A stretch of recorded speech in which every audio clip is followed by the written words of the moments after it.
Now then, people, and welcome back to the Just Joe Football Show, and it's time for your Leeds versus Brentford post-match chat.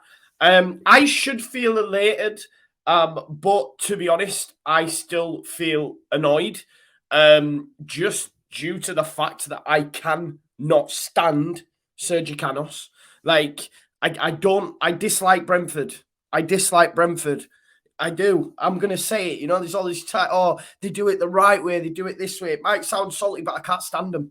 Can't stand them. I've seen my Manos, Victor Orta, kicking off at full time. You know that's going to be something to do with them. I remember days in the Championship when Morpay came and they scored, and I'd heard how they were dying to beat us after what had happened previously with Orta in the tunnel after one of the games down at Griffin Park. There's obviously that disdain between the two clubs, and Sergio Canos celebrated the way that Morpay did. He gave it the old, this is mine, this is mine. Honestly, I was fuming, and that's right in my corner, raging. I will say it was not me who threw the bottle, and I do not condone that behaviour. However, who did? It was a good shot. I can't lie. But listen, I can't stand the man. He was involved in both goals as well. Every time he got the ball, I kept saying, please not him. Please not him.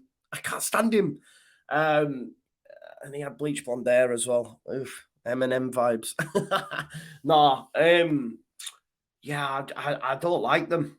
I really don't. So I'm a little bit annoyed because the referee was an absolute joke. The whole second half, he was abysmal. They might as well have had 12 men. They might as well have had 12 men in the second half. They're spoiling tactics. The fact that he booked the goalkeeper for time wasting 5 minutes later, he's time wasting again. Sergio Canos was already on a yellow card. He came over and again, tongue in cheek before, shouldn't be throwing things at players, but he shouldn't be enticing the crowd the way that he did. I've seen yellow cards given for that before. Maybe if he wasn't already on one, he'd have got one. But I honestly think the referee was an absolute joke second half. And so were Brentford. Like, they didn't come to play football. Said in my preview, it's defence first. They've definitely changed the way they like to play. Obviously, Ivan Toney was a massive miss. I think he'd have caused us a lot more problems than they did. And that's what I mean. It's frustrating that we actually come away with a point. Of course, you should be elated because Patrick Bamford's back. Bam Bam's back, scores a last-minute equaliser. Absolutely unreal.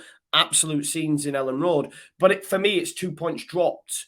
2 points dropped because I thought they were not good. I didn't rate them. Apart from a 10-minute spell in the second half where we went to pieces, where Calvin got brought off. Calvin had just received some sort of treatment when they put the first in, I think it was. And, those around me were like, how's this happened? Like, to be 2-1 down, how has it happened? Because they didn't deserve it. They didn't deserve it. They were always going to be tough to break down. I said that the first goal was key. I thought if we'd have got it, half time, I was saying, we'll win this now. We'll get on in the second half 2-0. I thoroughly believed that as well. But obviously, we got caught napping. I thought the second half, we were abysmal. I think for me, Rafinha tries 24/7.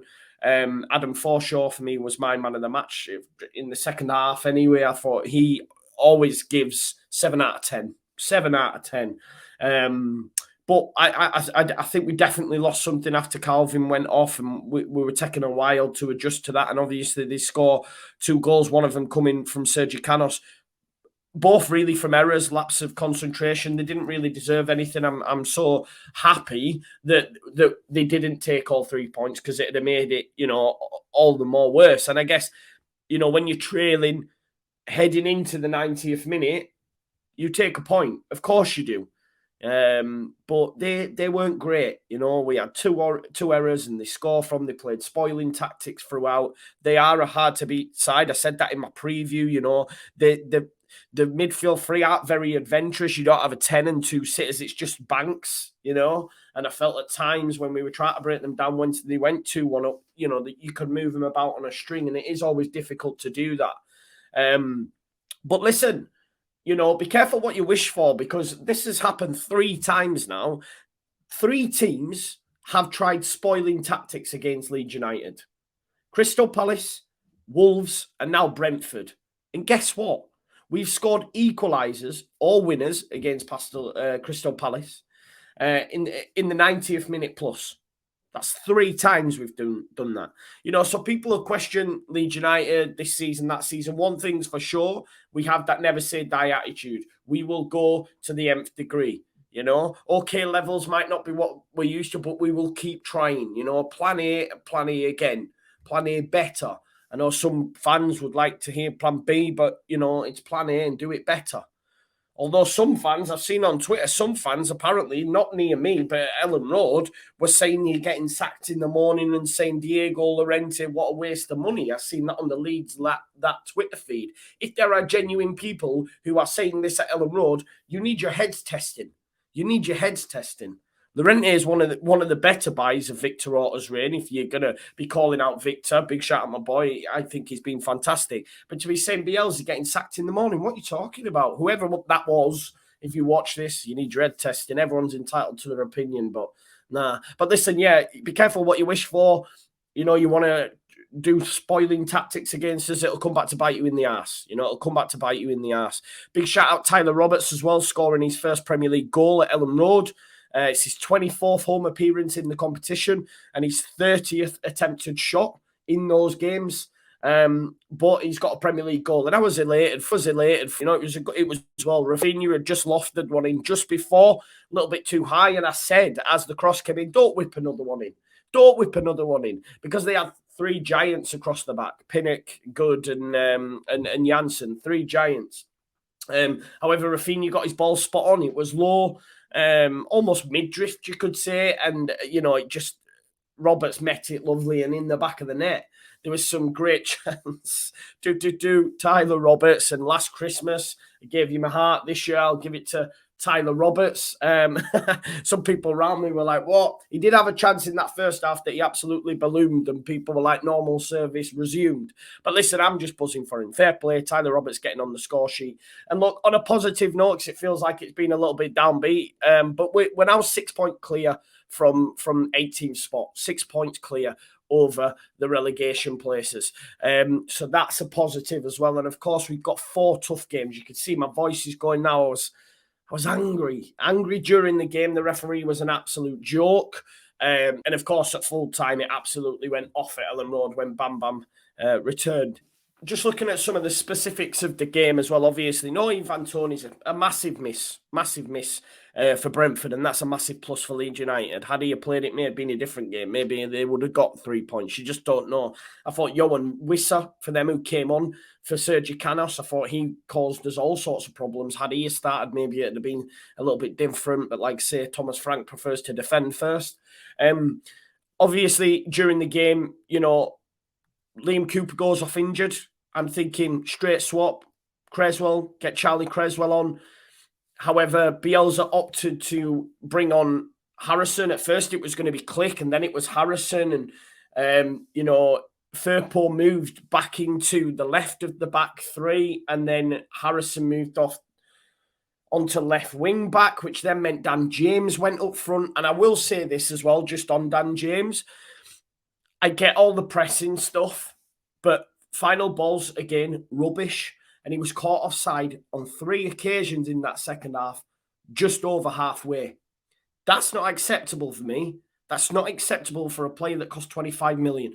There might be people saying I'm being a little bit harsh, but I remember Alioski used to be offside 24/7 in his first season when he actually got played as left wing under Christiansen. It was so frustrating. Ali offside. But Dan James in that second half was offside on 3 occasions, just over halfway. Just check your line.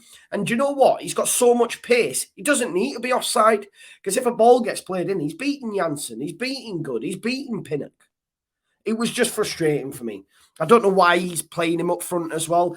I'd have just said, Cooper's coming off, let's put Creswell on, keep everything else the same. But, you know, sometimes he likes to complicate it. It works, do you know what I mean? Don't get me wrong, I'm not, you know, but it just didn't, the mind boggled a little bit. I was like, you've got Creswell there, who was exceptional against West Ham. You know, he's an international footballer for his age. He's going to have a great career. Bring him on. He did a job against Antonio and West Ham. Believe when I say he could have dealt with Brentford. just didn't understand bringing Fairpoint to the left of the back three, moving Harrison left wing back, and then putting Dan James up front. That experiment of Dan James playing up front, nah, not for me. Not for me. That's just my personal opinion. Second half then comes, as I say, Leeds United are 1-0 up from that Tyler Roberts goal. And we start the second half sort of okay. Dallas turned into like prime Ronaldinho at times, man. He was turning people left, right, and centre, doing ball rolls. Dallas back to that level for me. And Luke Ayling had a chance as well before they scored. It was a great save by Fernandes. You know, that keeper was dodgy. Every time, you know, it went to the back, I kept saying, press them, press Janssen. It looked like Leeds United were happy for Janssen to have the ball at times. They didn't really press the centre-backs as much as I thought they would have done, especially in that first half. Maybe it was a tactic. Let Janssen have the ball, because as we know, he gets up to halfway and just runs into trouble. But I thought Fernandes was dodgy, but what I will say, the save from Bill Ayling for the header from the Rafinha free kick, it was a beauty save. And, you know, had that gone in, then we win the game. You know, had that gone in, we win the game. 2-0 home and dry. But then obviously Leeds get caught napping. Baptiste scores. It's frustrating when you watch that goal back, because Dallas does get muscled off the ball far too easy. I think it's Mbuemo down the left-hand side. Canos' cross deflects into Baptiste's path, and he stroked it. It's a good finish. You know, it's a good finish from where he was, and it's into the corner. And that's what I'm saying about them bubbles. Them bubbles fall for teams. They don't seem to be falling for Leeds United this season. And then Canos scores. And you know what? I put on my notes, it was coming, and it had to be him. It had to be him. So frustrating the way he celebrated. And like I say, tongue-in-cheek at the start, I don't condone any of that stuff. But, you know, when he's riling the fans like that and he's going, mine. Honestly, my blood was boiling. Because this is Sergio Canos, right? Let's get this right. This is Sergio Canos. Scored an own goal last week. He's just got that little thing over Leeds, it seems. Just like Morphy, you have these players, right? Who can forget Steve Morrison when he rocked up at Millwall? He was the same. Not level, not good, man, but just seemed to be able to do it. Can't stand the man. I really can't stand the man. As I said, the rest of the second half, I've got here, Dan James offside. You know, the ref was absolutely shocking. The second half was a shocking display from the ref, from Leeds United, and from Brentford in terms of their spoiling tactics. But it came back to bite them in the arse. You know, Meslier came up for the corner as well. He was on halfway shouting, can I go up? He goes up, ball comes in. They're napping, goes past Janssen, into Bamford's path, in off the crossbar and in the back of the net. And Leeds United are 2-2. And you're buzzing at that time. But I still, like I say, I'm a bit undecided how to feel. Because I do feel it was 2 points dropped, although we got an equaliser in the 95th minute, I think it was. But it's great to see Bam Bam back and back amongst the goals. That's what you want. That's what you want. Bam Bam back and back amongst the goals. We've now got Chelsea, City, Arsenal and Liverpool. 4 huge games. Huge games. And they will be tough. But, you know, I have faith in these lads. We're almost back to a full bill of health as long as KP and Cooper are okay. But shout out Roberts today. Fair play. Bam Bam being back. Ayling back. Dallas good. Forshaw great. Yeah. But that's it. I think that's it. We'll leave it there. Thank you as always for watching the Just Joe Football Show. Please smash a like on the way out. Subscribe to the channel. Hit your notification bell. And I'll see you in a bit. Peace out. Leeds.